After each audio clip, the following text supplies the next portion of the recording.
nombre del Padre, del Hijo y del Espíritu Santo. Ven, Espíritu Santo, llena los corazones de tus fieles. Envía, Señor, tu Espíritu, y todo será recreado y se renovará la faz de la tierra. Vamos a ver ahora, de favor, el texto de Hechos de los Apóstoles 15-28. ¿Quién quiere leer, de favor?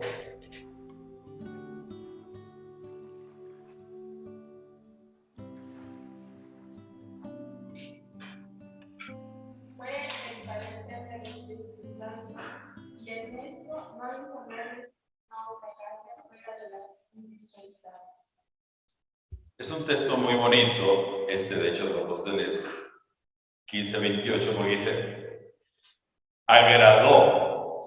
El verbo en griego es agradó, le pareció bien al Espíritu Santo y a nosotros decir, consultaron, hubo oración. O sea, nosotros esto que leemos muy rápido está precedido por la discusión, la oración, la meditación y la escucha de la palabra. Es decir, esto parece muy rápido, pero tiene que haber oración, escucha de la palabra, meditación y sentir esa presencia del Espíritu que concilia. El Espíritu, como decíamos esta mañana, va a conciliar, nos va a poner en armonía, vamos a ceder, otros van a afirmarse y otros ceden. Entonces, ¿qué grupo fue el que cedió aquí?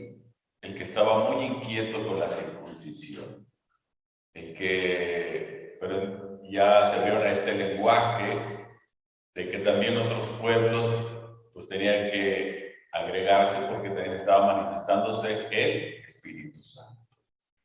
Entonces, el que manda es Dios. Entonces, nosotros queremos que son las cosas o nosotros o la estructura la que manda. No está, dice, el sábado sobre el hombre, sino el hombre sobre el sábado.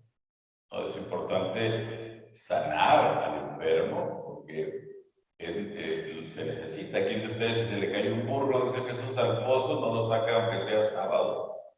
Y que es hijo también de Dios, de Abraham. Hay que pues, darle atención.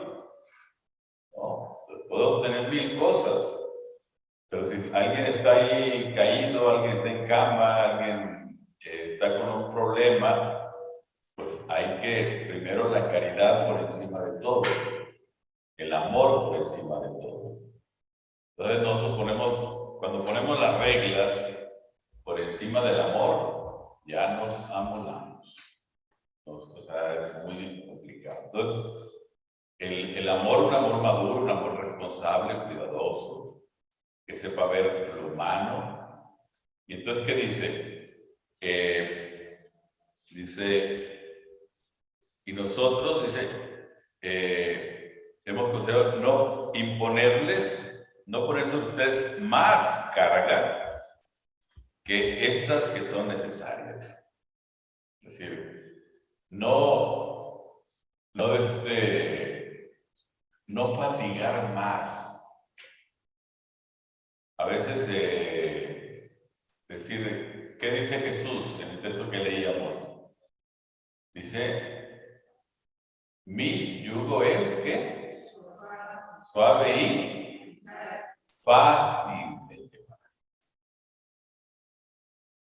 Vámonos siempre con esta dinámica de que sea algo cargable, algo fácil de llevar, ¿no? ¿Por qué? Porque así es el Señor con nosotros. Él nos va moviendo en esa dinámica, que sea fácil de llevar.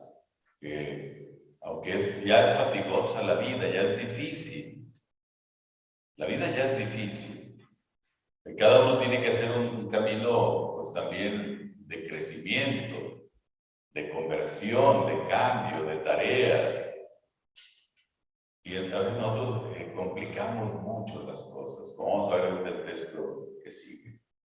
A veces complicamos mucho en vez de descomplicar.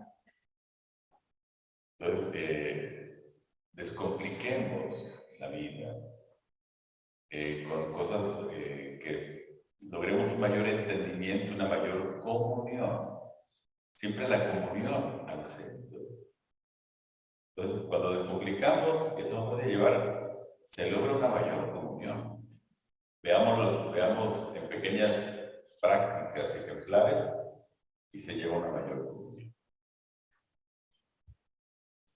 A su vez, Santiago, en el texto de Hechos 15, por conservador que pudiera ser Santiago, no puede menos de reconocer que si Dios se ha creado un pueblo suyo, no lo hizo de la nada, sino desde los paganos. Es decir, cuando Dios empieza a formar el pueblo, ¿no? ¿A través de quién lo hace? De Abraham, que lo llama de Ur de los Caldeos, ¿no? De esta área de un pueblo guerrero, un pueblo fuerte, ¿no? Ahí cerca en la zona de Irak ahora, que vemos que han sido pueblos, los caldeos, todos los pueblos férreos, aguerridos. Y para que busquen al Señor todos los demás hombres, ¿no? Veamos ahora el texto de Hechos 15, 14, 17. ¿Y quiere leer?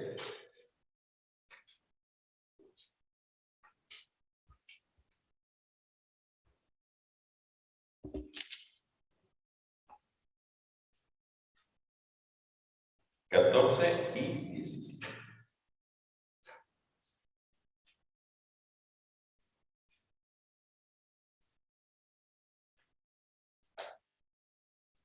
Simeón ha referido cómo Dios intervino por primera vez para procurarse entre los gentiles un pueblo que honrase su nombre. Luego el 17. Para que el resto de los hombres busque al Señor y todas las naciones que han sido consagradas al nombre. Dice el Señor que hace. Entonces, para que los pueblos busquen el nombre, su nombre, y para que reconozcan que su nombre. Entonces, lo glorifiquen, lo llamen por su nombre, ¿no? ¿Qué es lo que Jesús nos enseña? Cuando ustedes oren, como digan, Padre, ¿qué? Ahí está el bautismo. Jesús dice, cuando oren, digan, Padre nuestro. Así que, ¿debe haber apertura o no? No. Cuando alguien es bautizado, ¿cómo lo bautizan?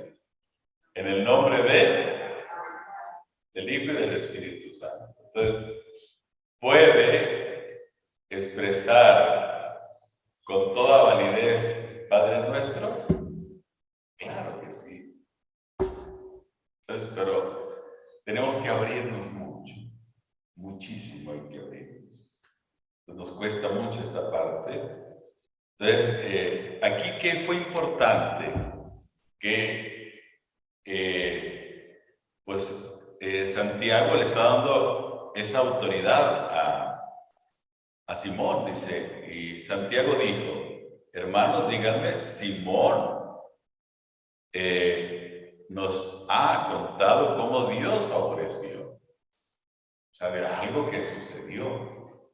Entonces, le está dando la autoridad y se está entonces superando la diferencia.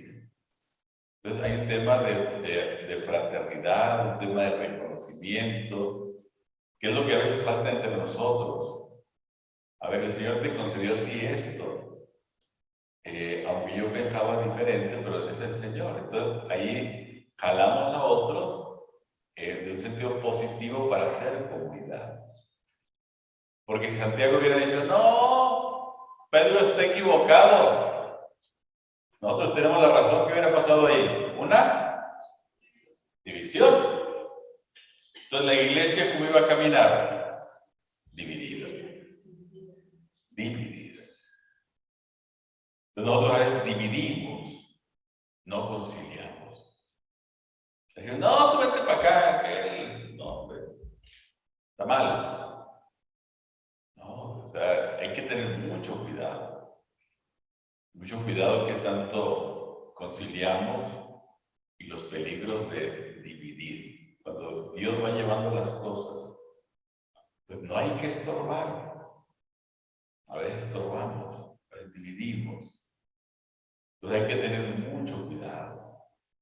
Mucho cuidado en esto porque son cosas muy delicadas.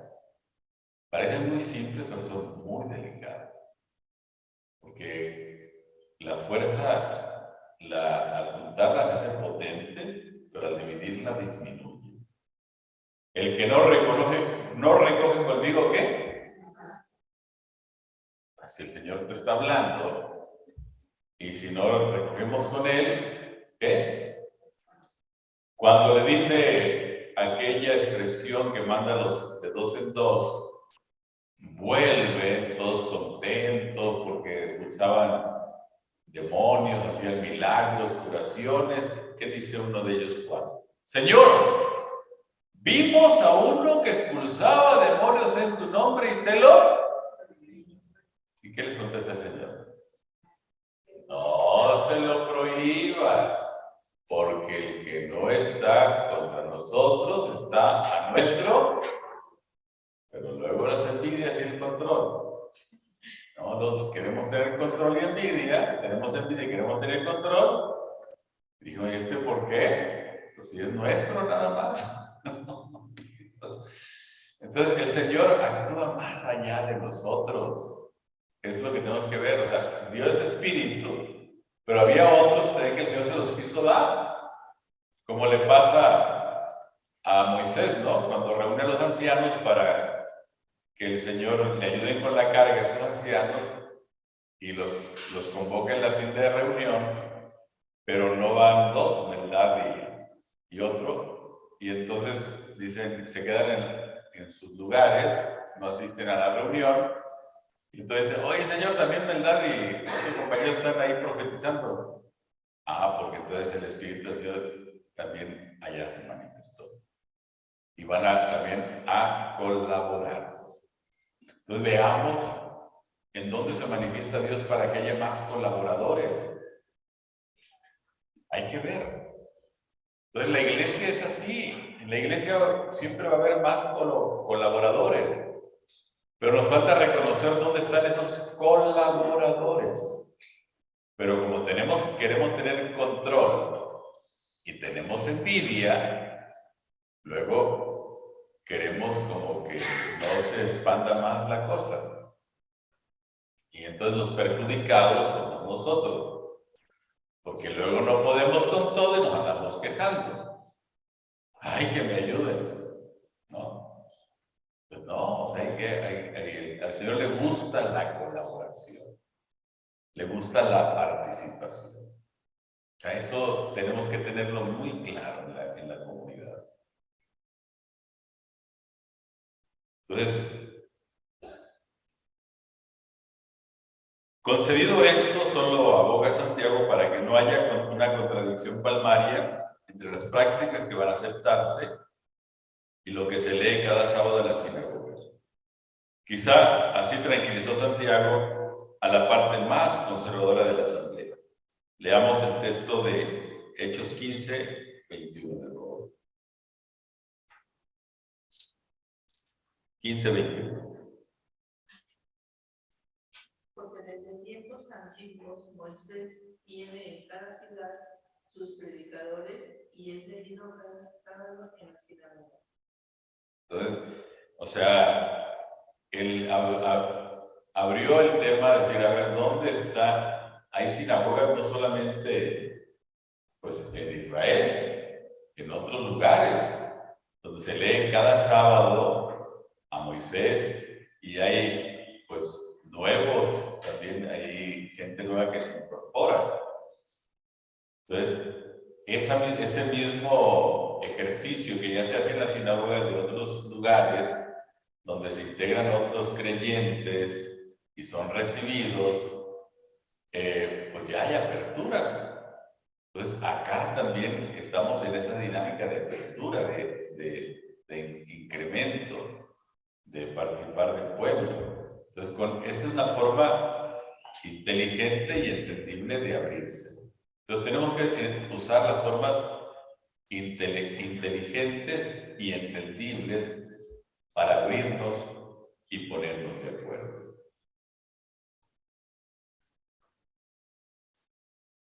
Y como dice el decreto final, esa asamblea cree que decide con el Espíritu Santo.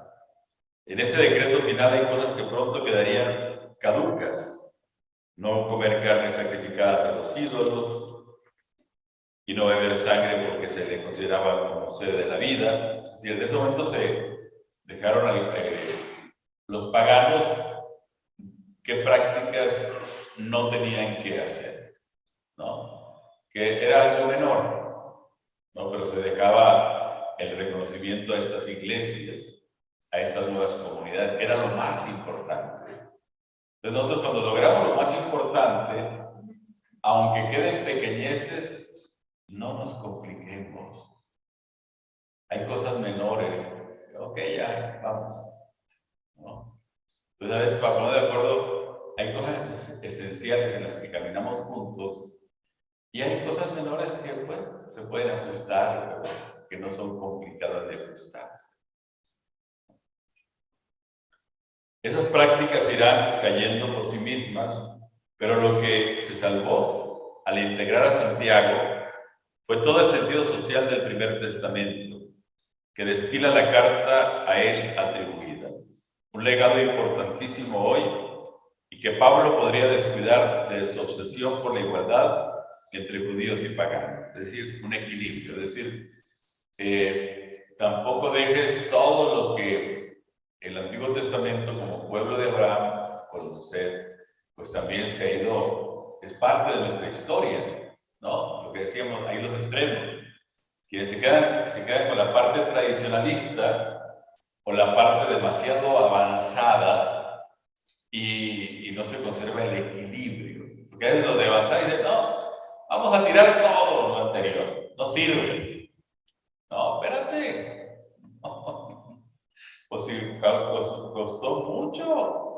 O sea, entonces hay que ver qué es esencial, es válido, ¿no? Porque entonces si no, Dios no hubiera llamado a Abraham, hubiera mandado desde un principio a Jesucristo, ¿no? ¿Por qué mandó a Abraham? Para que se hiciera toda una historia, un proceso de los profetas, ¿no? Entonces, es decir, ¿cuál es el valor? Pues darle un equilibrio, porque luego a veces somos o muy cerrados, quedarnos con todo lo anterior y no abrirnos a lo nuevo, o somos demasiado de avanzada que decimos, lo anterior ya no sirve. No, espérate, hay que ver qué es lo que nos va dando esa fortaleza, ese valor en la historia. Pero Jesús, ¿qué dice? No he venido a abolir la ley, los profetas, sino a darles plenitud. Hay que ver, y como dice Jesús, vendrá el Espíritu Santo y los conducirá hasta la verdad, ¿qué? La verdad plena. Siempre a lo pleno, ¿no? Y entonces, por eso hay que ser muy cuidadosos. Entonces, por eso el mismo Pablo reconoce que cuando le dieron la libertad para caminar como anhelaba, le pidieron que no se olvidara de los pobres de Jerusalén. Y añade que ha procurado cumplir eso con esmero. La colecta de las iglesias griegas para las judías, que estuvo a punto de costarle la vida a Pablo. Entonces vamos a leer ahora el texto de Gálatas 2, del 1 al 10.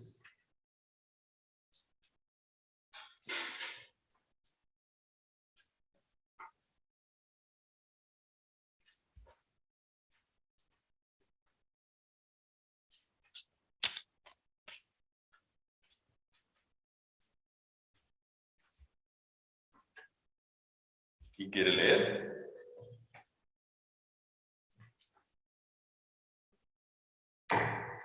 Luego, al cabo de 14 años, subí nuevamente a Jerusalén con Bernabé, llevando conmigo también a Tito.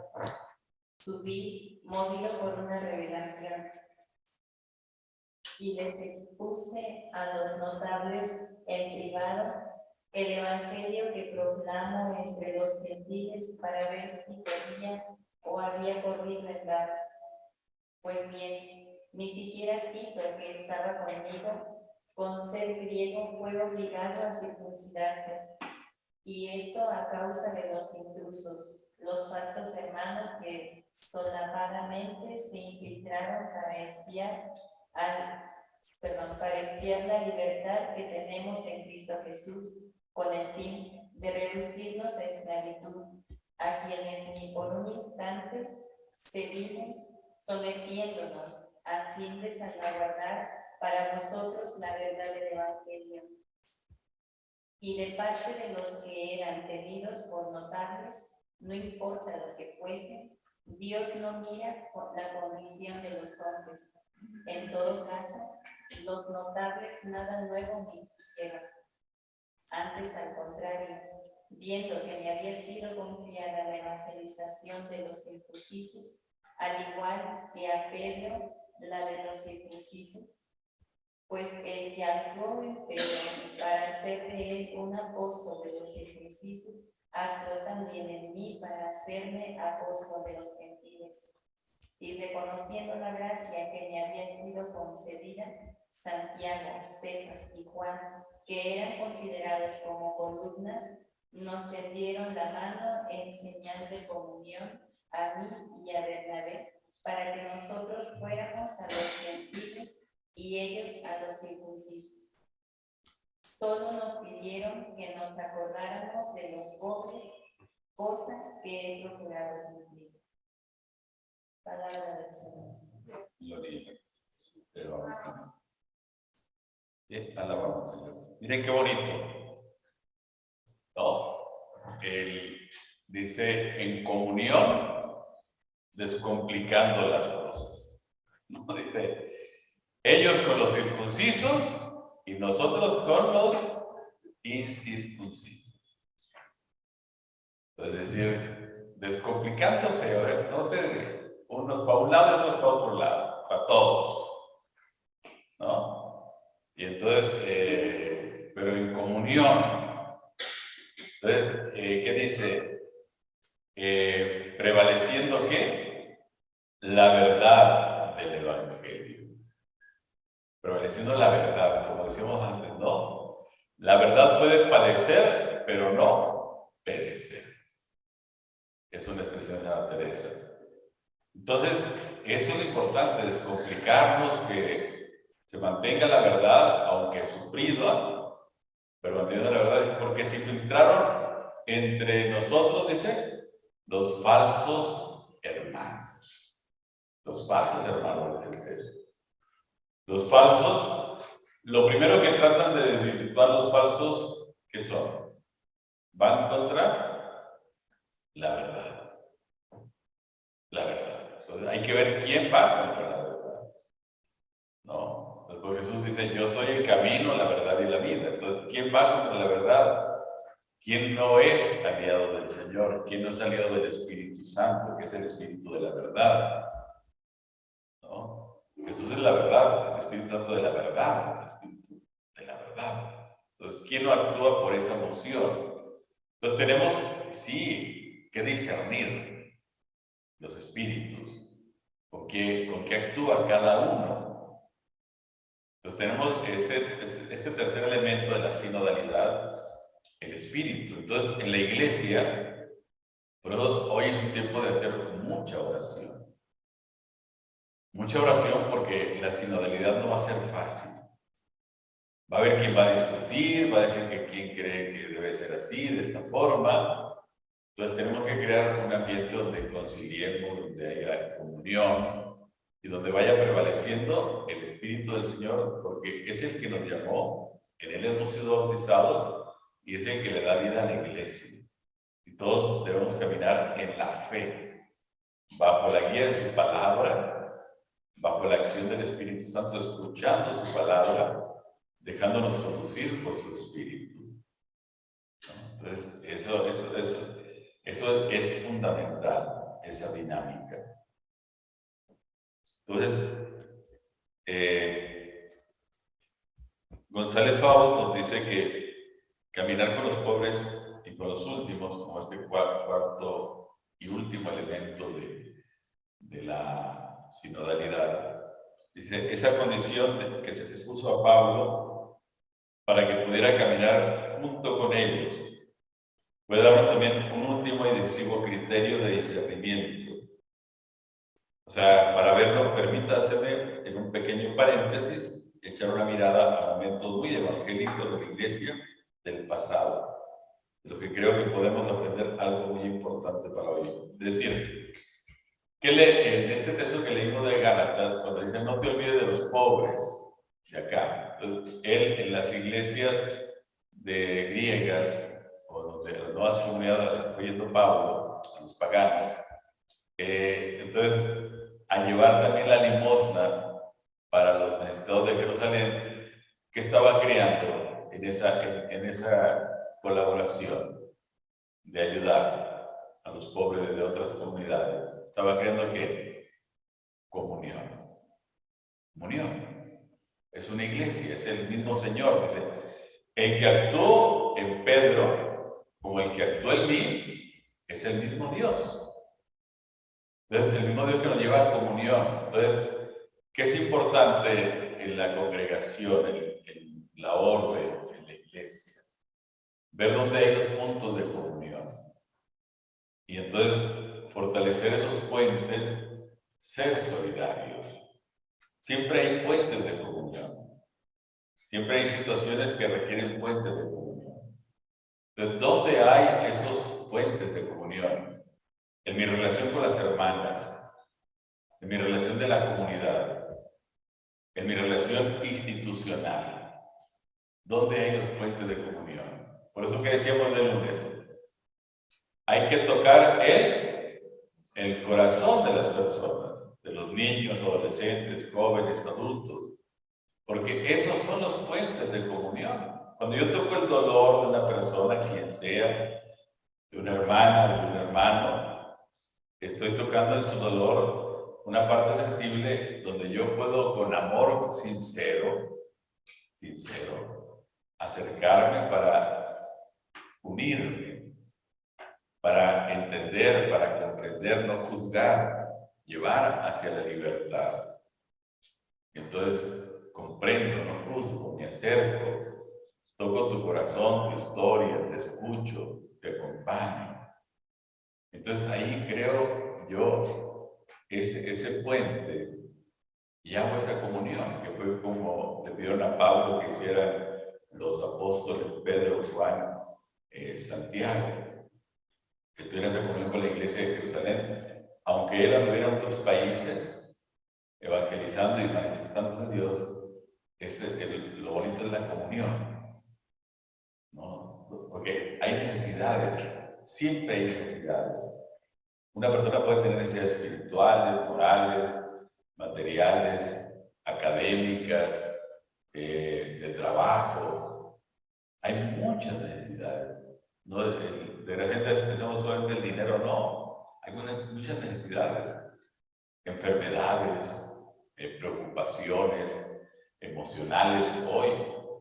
Hoy hay muchas situaciones emocionales muy deterioradas, ¿no? Las emociones de las personas hoy están muy golpeadas. Entonces, ¿cómo me puedo acercar con otra persona para que haya un equilibrio emocional también en su vida? Hay muchas formas de conectar. Entonces, por eso tenemos que ver a esos necesitados. Entonces, y aquí entramos en un tema de redención, de liberar la situación, que es lo que el Señor hacía. Entonces, ¿cómo liberamos una situación? Entonces, dice Pedro Claver, porque se había limitado a ayudar a los esclavos en vez de luchar contra la esclavitud, Por supuesto, ayuda asistencial y justicia social no pueden contraponerse. Hambre de justicia y misericordia deben ser dos caras de la misma moneda. Pues la única verdadera misericordia es la que llega hasta el hambre de justicia. Y todo hambre de justicia que no brote de la misericordia acabará convirtiéndose en sed de venganza. Es decir, aquí es una reflexión muy importante. Entonces, González Faust hace consideraciones como Pedro Claver, Pedro Nolasco, San Vicente de Paúl. Entonces, dice en el caso de Pedro Claver que viendo una situación de esclavitud tan grande, viendo que no la podía resolver, ¿qué hace? Se pone en el lugar de los esclavos, ¿no? Con esa hambre de justicia, pero, dice, con un rostro de misericordia. ¿Qué falta muchas veces cuando tenemos hambre de justicia? Tenemos hambre de justicia, pero ¿qué nos falta en la otra moneda? En la otra cara de la moneda, la misericordia. Entonces, cuando tenemos hambre de justicia, nada más sin la otra cara de la moneda, que es la misericordia, llegamos a la venganza. Y con la venganza construimos o destruimos. Destruimos. Y entonces destruimos. Me estoy vengando de una forma muy sutil y estoy destruyendo. Entonces hay que tener mucho cuidado. Entonces, es decir, ver dónde hay situaciones vulnerables de dolor, de necesidad, de pobreza, situaciones sufrientes, donde pues tengo que llegar yo con esa misericordia y ponerme en el lugar para rescatar, para redimir. Entonces, eso lo podemos visualizar en la comunidad, en diferentes hermanas, en diferentes situaciones, en los colegios, con los niños, en las misiones, en la iglesia. Entonces, a ver, ¿cómo detecto yo eso? ¿Y qué me toca hacer para hacer ese signo de Jesús como consagrado, como consagrada? O sea, ¿ustedes creen que haya necesidad de Jesús hoy en el mundo? Entonces hay necesidad de Jesús, y si yo soy el rostro de Jesús, ¿cómo me tengo que acercar al mundo con ese rostro de Jesús? Por eso me llamó. Entonces decimos, mi vocación ya no tiene sentido. ¿Cuántas necesidades no hay hoy? ¿No? Cuando me pidieron que fuera a esta comunidad a atender, me dicen, sí, esta es la comunidad más pobre, me dijeron. Porque tienen dinero, pero no tienen a Dios. Entonces yo les digo, aquí lo que más les falta es humildad, ¿no? Porque pues todos creen que son muy importantes. Y todos se sienten al derecho de dar su opinión importante, ¿no? Entonces, aquí les falta mucho la humildad. Pero con cuidado también, con mucha empatía. Y me dijeron eso, entonces, decir, y esa comunidad, pues uno lo ve, entonces hay que crear comunidad, y se está creando comunidad. Yo les comentaba ahora que en diciembre me tocó hacer la pastorela. Yo no sabía cómo lo iba a hacer. Y entonces a unos jóvenes se acercaron por ahí y dije, ayúdenme con el relato. Y sí, estamos ahí con el relato, padre. Y vienen entusiasmados los jóvenes de la universidad ahí, así que se va a estudiar en Nueva York ahora. Y dije, sí. Okay. Yo estaba, eso fue como por finales de por octubre más o menos. Llegaba noviembre y no me decían, y le dije, oye, ¿cómo vas con esto? Ya voy. Y entonces su papá, y le dijo, oye, ¿cómo le vamos a hacer?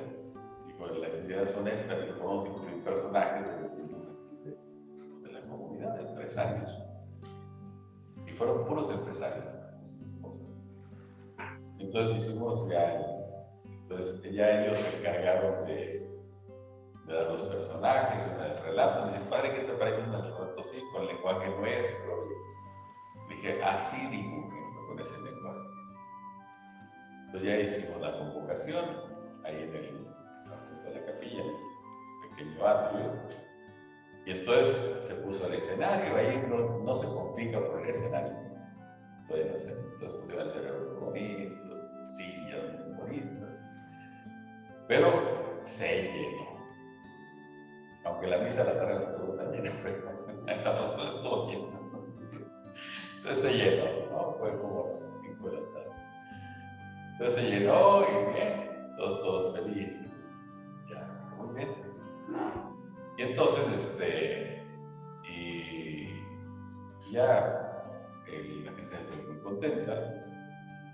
Se transmitieron en los chats de la comunidad, del club, pues todas las imágenes estaban muy contentas. Entonces fue un paso. Los que fueron ahí a la pastorela no fueron a la misa natal. No, entonces dije, y hacemos un punto de encuentro. Y el plan de pastoral le pusimos plan de pastoral encuentro en misericordia. Y le puse plan de la capilla. Y entonces, con el tiempo, pues han ido agregando la participación poco a poco. Entonces, ¿por qué les platico esto? Porque hay muchas necesidades en la iglesia. Pues Dios que nos ha llamado, tenemos que ver los nuevos escenarios que tenemos y cómo Él se quiere acercar a través de mí, que soy consagrado, llamado, para hacer presente a Jesús.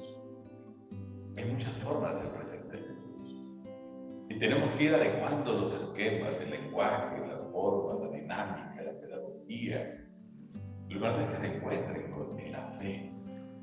Lo importante es que se vayan encontrando en la fe y que vayan encontrando esa luz de la fe. Cuando bendecía la familia de López Dóriga, les di una vela a él y a su esposa. Dije, ¿por qué le doy la vela?